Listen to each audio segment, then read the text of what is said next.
Interesting old looking building. It says Toll Booth Tavern. Whether there was a toll booth here or not, I don't know, but the tavern was established in 1820.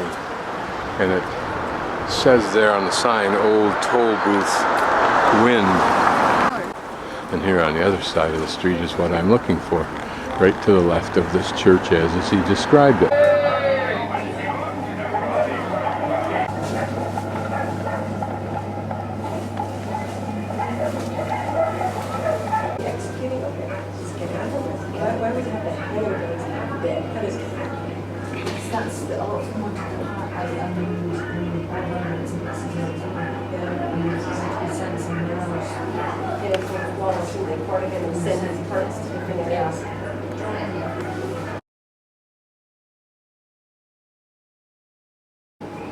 Purpose of this video is to give Jim Whalen some more modern techniques and tools to use in the pursuit of his tasks.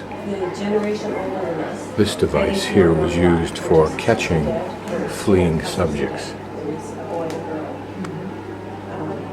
And this collar, although it doesn't say it here, was actually for witches. This weapon was carried by the local police back in 1788 period. Interesting, there was a statue called Cessio Bonorum, that by handing over all your worldly goods to a creditor, you could clear the debt even though it doesn't cover the debt. 1796. Here we can look through the door of a cell.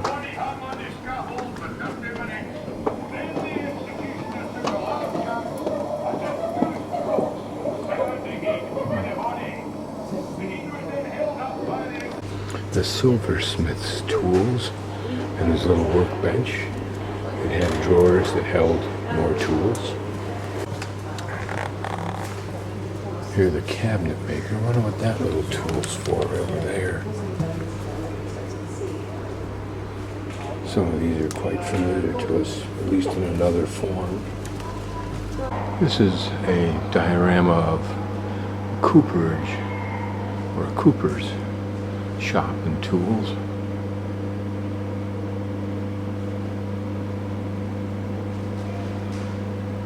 I'm going to show you in a moment is a wash house, and I'll show you a drying horse. So folks use these as kind of like our laundromats, except I get the feeling they did their own laundry and then brought them here to dry. So this is what a drying horse looks like. You would push that assembly back inside. It was heated inside there. Here a very modest kitchen, a gas stove, a double sink, which was apparently a real boon when it was introduced. So little buildings like this were offered as rentals in a hostel kind of a environment. Here a formal tea house, but not so long ago, 1988. This is a poor abode of a poor woman in the 1800s. And from the design we can see, of the roof, we can see it's the steep part of the attic, the least desirable.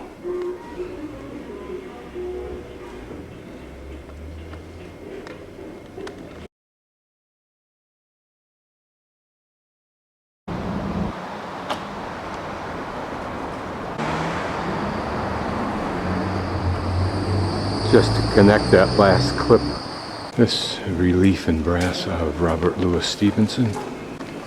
This is the Chapman aisle, or what we would call a chapel. Number 7. And this is St. Eloy's aisle. Number 14. And this is a statue of John Knox.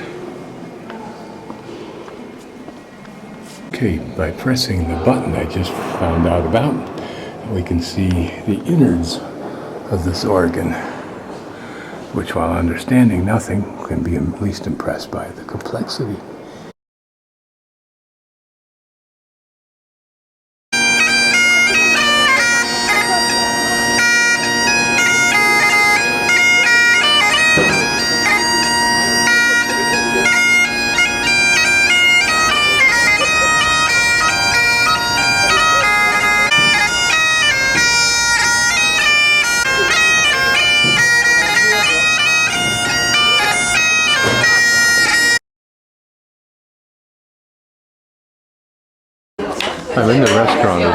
of the National Museum. That's the top of St. Giles Cathedral. I'm not sure what that one is, and I'm not sure at all what the one in the background is.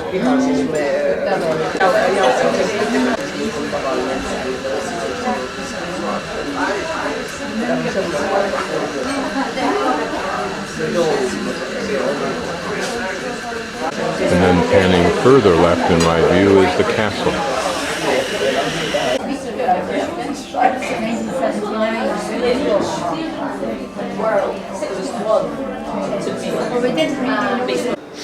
This is a model of plumbing in Edinburgh in 1900 and 1902. It was innovative plumbing at the time. And this was the sink that was found on each floor in the tenement buildings that all people in all the individual units on those floors had to use for their water source.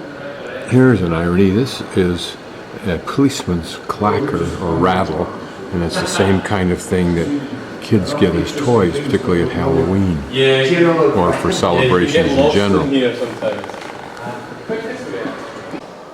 Notice with this stove that there is a little ledge that's got a V configuration to hold sad irons to get them hot.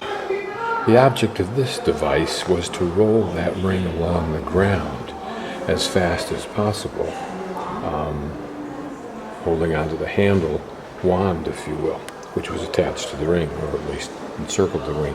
Here a small croquet set, it looks like. It would be used, for example, in the living room. This is a double slide projector, presumably just to make the whole process quicker. That's well cool, isn't it? Apparently just a flamboyant vessel of some sort. Probably that lid with the big jewel comes off. Here's a pretty inlaid wood artwork.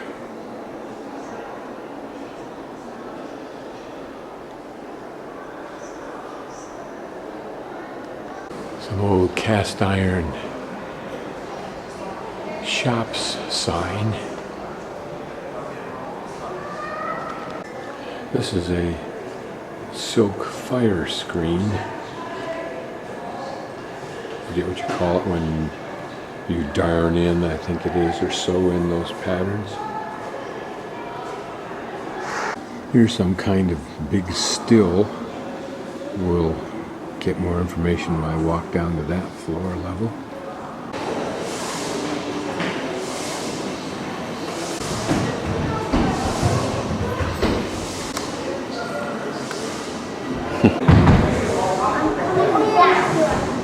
About the Mackenzie River in British Columbia.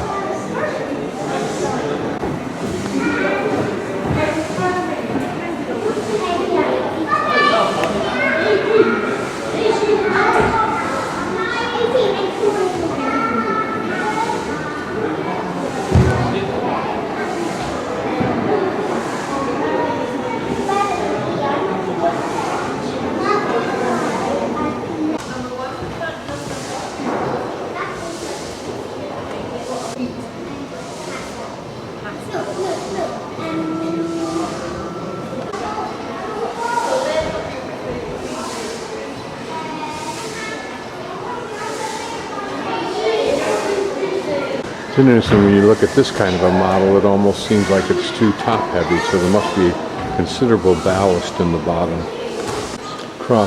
Lengthwise cross section, if you will, of a cargo ship. And then presumably all that metal down at the bottom is the ballast and the rudder and so forth, the keel and so forth.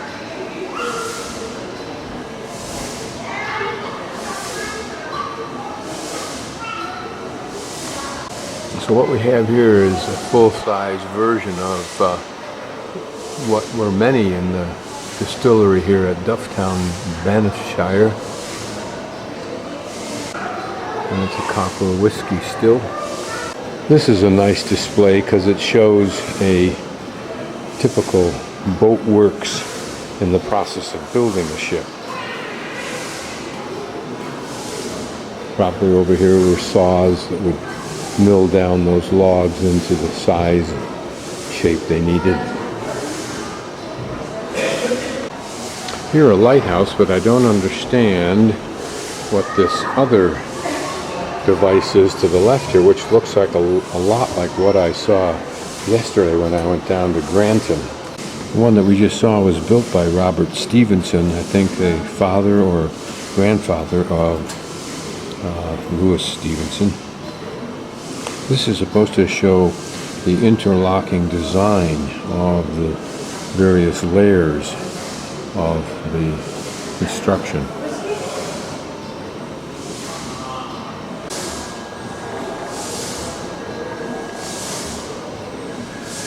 So maybe it was only during construction that this building was here. Here are also our two bridges designed by Robert Stevenson, but notice the smaller one in the middle that is rebuilt the reverse of what we're used to seeing. You would think that that would lose the benefit of gravity aiding the compression. I'm just intuitively thinking as a layperson. So what I'll show you in a moment is the girder from the first Tay Bridge that collapsed actually in 1879, killing 75 passengers and crew who were on a train that was crossing at the time. This depicts the post-collapse search for survivors. But this shows one portion of the girder that was literally sheared or broken. And you can see here how it's bent, twisted literally. And when you feel how thick this is, that seems unimaginable to the human. So you have to understand the huge forces that only an engineer can probably appreciate. Here we can see how rivets were literally torn asunder. Here ripped right out. Well, the steam engine wasn't operating the other day when I was here. This, I believe, is either a model of or a small version of a paper making machine. Here these vats would hold a slurry of cellulose, and it would then run down through this trough, hopefully evening out, and then probably creating sheets along here somehow.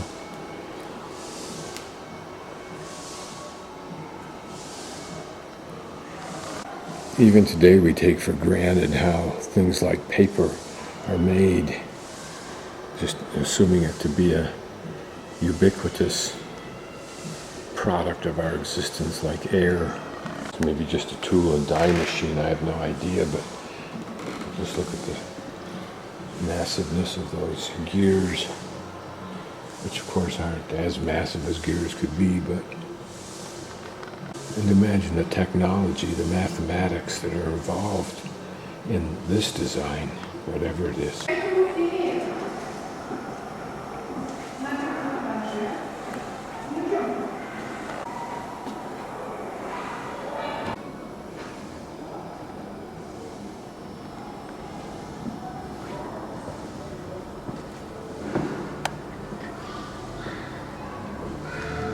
A massive carving for a church.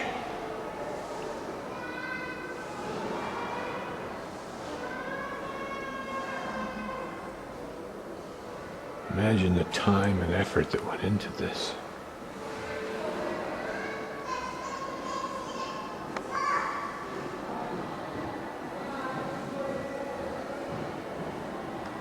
A massive funeral wagon. Here a very heavy iron casket with hinged top, probably even models of a couple of plows and some other farm equipment. A thresher that looks like. This one I think a seed punch, and it looks like it might have perhaps leveled out the soil before the seed was punched down into the ground, processing something. A picture of one of the revered massive bulls